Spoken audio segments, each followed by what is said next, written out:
ఎందుకంటే రోజు గంట గంటకు ఒక వేషం వేస్తారు. ఒక ఊసరవిలాగా మీరు రంగులు మారుస్తూ ఉంటారు.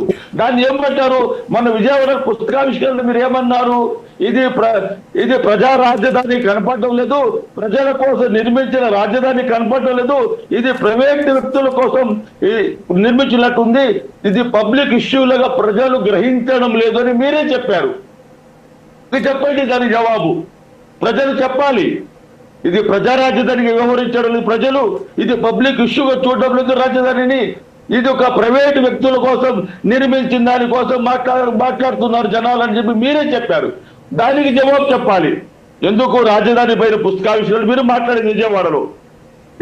ఈ రోజు ఆంధ్రప్రదేశ్ రాష్ట్రంలో జరుగుతున్న వ్యవహారాలపై మాకంటే ఎక్కువగా జనసేన పార్టీ గురించి జనసేన నాయకులే సెటర్లు వేస్తున్నారు, జనసేన కార్యకర్తలు సెటర్లు వేస్తున్నారు, జనసేన నాయకులను ప్రతి చోట ఇబ్బందులు పెడుతున్నారు. ఏ విధంగా కొడుతున్నారంటే ఆ విధంగా కొడుతున్నారు. ఎంత కొట్టినా నేను ఉన్నాను, నేను చేస్తాను అంటారే తప్ప ఎక్కువగా మాట్లాడితే పార్టీ నుండి దొబ్బేయమంటారు, ఎక్కువ మాట్లాడితే పార్టీ నుండి దొబ్బేయమంటారు.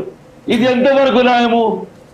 అంటే ఇన్ని రోజులు మీకోసం కష్టపడి మీకోసం లక్షలు కోట్ల రూపాయలు ఖర్చు చేసుకున్న కార్యకర్తలు నాయకులు ఏదైనా గట్టిగా మాట్లాడితే పార్టీ నుండి దొబ్బేయి, పార్టీ నుండి వెళ్ళిపో, నీకు అవసరం లేదు, మేము జెండా కూలీలాగా ఉంటాము, మేము టీడీపీ పార్టీకి చంద్రబాబు నాయుడు దత్తపుత్రులాగా ఉంటాము, ఇది మా అవసరం. అదే వాళ్ళ పార్టీకి సంబంధించినటువంటి నిర్ణయం సార్. ఎస్ మొహిద్దీన్ గారు వాళ్ళ పార్టీకి సంబంధించినటువంటి నిర్ణయం. ఈరోజు పవన్ కళ్యాణ్ గారి వల్లే కాదు సార్, ఈరోజు పవన్ కళ్యాణ్ గారి వల్లే మీ పార్టీ 11 స్థానాలకు పరిమితం అయింది అనేది జగమెరిగిన సత్యం.